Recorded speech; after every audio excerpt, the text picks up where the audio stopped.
Ich habe heute hier einen Termin mit dem Herrn Laus. Der hat mich um Hilfe gebeten, weil er allein mit seinen Schulden nicht mehr klarkommt. Und ich werde mal schauen, ob ich ihm irgendwie helfen kann. Besonders feudal sieht es hier schon mal nicht aus. Mal sehen, was mich da erwartet.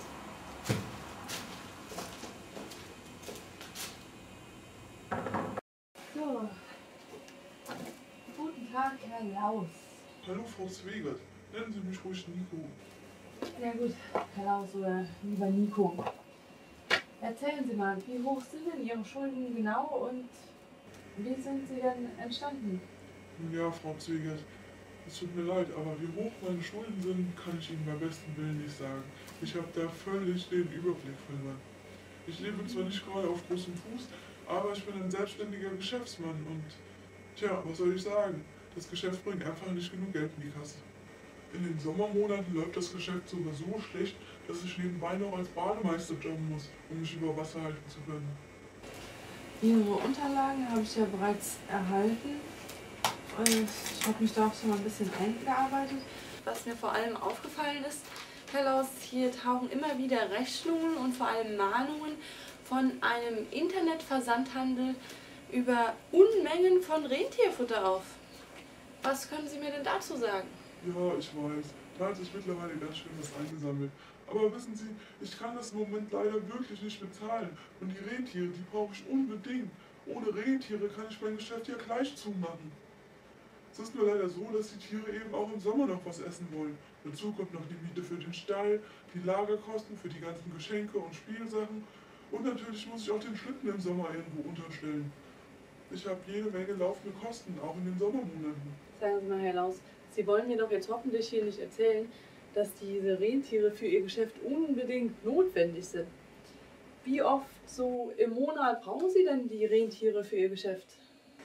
Wie oft im Monat? Ho, ho, ho, ho, meine liebe Frau Zwegert. Also eigentlich brauche ich die Rentiere nur einmal im Jahr, nämlich immer am 24. Dezember. Aber trotzdem, die Rentiere gehören einfach zu meinem Geschäftskonzept dazu. Ich kann auf keinen Fall auf sie verzichten. Also ich sehe schon, Herr Laus, da kommen wir im Moment nicht weiter. Machen wir doch mal mit Ihren Einnahmen weiter. Was schätzen Sie denn so, wie hoch sind denn Ihre geschäftlichen Einnahmen, sagen wir mal, im Monat? Einnahmen? Ho, ho, ho, ho. Wissen Sie, bisher hat mir die Selbstständigkeit noch keinen einzigen Cent eingebracht. Woran liegt es? Fehlen Ihnen die Kunden? Ho, ho. Nein, über mangelnde Kunden kann ich mich nicht beschweren. Meine Kundenbindung ist sogar außerordentlich gut. Meine Zielgruppe sind Kinder bis, sagen wir mal, 16 Jahre. Nur diese sind eben noch Kinder. Eine Bezahlung ist in meinem Geschäftskonzept auch überhaupt nicht vorgesehen. Außerdem wird die Konkurrenz auch immer größer. Jahr für Jahr schießen mehr Trittbrettfahrer aus dem Boden. Junge Leute kleben sich Werte an und geben sich für mich aus. Und sie lassen sich ihre Dienste teuer von den Eltern bezahlen. Also, das schlägt ja jetzt echt fast den Boden aus. Herr Laus, das darf ja wohl nicht wahr sein. Das ist ja die dämlichste Geschäftsidee, die ich je gehört habe.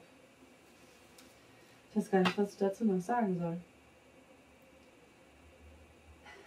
Herr Laus, wir machen das jetzt folgendermaßen. Ich nehme Ihre Unterlagen nochmal mit, sehe mir alles nochmal in Ruhe an und überlege mir in Ruhe, ob es da noch irgendetwas gibt, was ich für Sie tun kann. Einverstanden?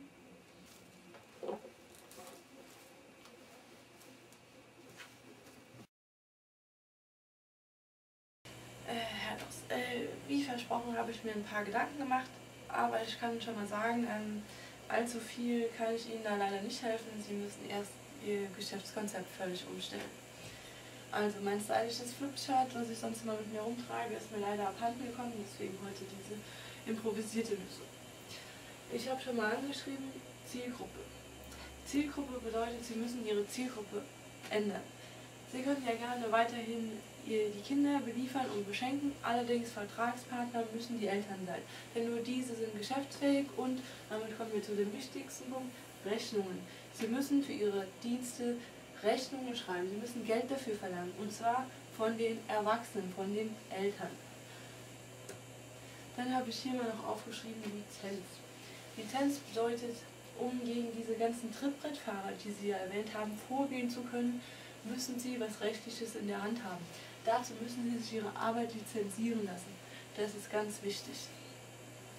Ja, das war eigentlich schon fast alles. Würde Ihnen halt noch vorschlagen, dass Sie die Rentiere verkaufen und sich für den 24. Dezember welche mieten, falls es sowas gibt. Heutzutage gibt es ja alles. Und dann habe ich noch einen ganz kleinen Tipp für Sie. Ich schreibe mal an. Herr Hase. Der Herr Hase betreibt nämlich ähnlich wie Sie ein saisonales Geschäft, ist allerdings im Frühjahr tätig und hat sich auf die Auslieferung von Eiern spezialisiert. Da Sie sich ja auch im Saisongeschäft so gut auskennen, dachte ich, es wäre vielleicht ein guter Vorschlag, wenn Sie sich mit diesem Herrn Hase in Verbindung setzen und sich gegenseitig austauschen und beraten können. Tja, mein lieber Herr Laus, das ist leider schon alles, was ich für Sie tun kann. Ich hoffe, meine Ratschläge helfen Ihnen weiter. Ich bin Frau Zweger sehr dankbar für Ihre Hilfe. Ich bin mir sicher, dass ich mit Ihren Tipps in der Lage sein werde, mein Geschäft so umzustellen, dass auch endlich Geld in die Kasse kommt. Dank Ihrer Hilfe blicke ich nun endlich wieder hoffnungsvoll in die Zukunft. Ho, ho, ho.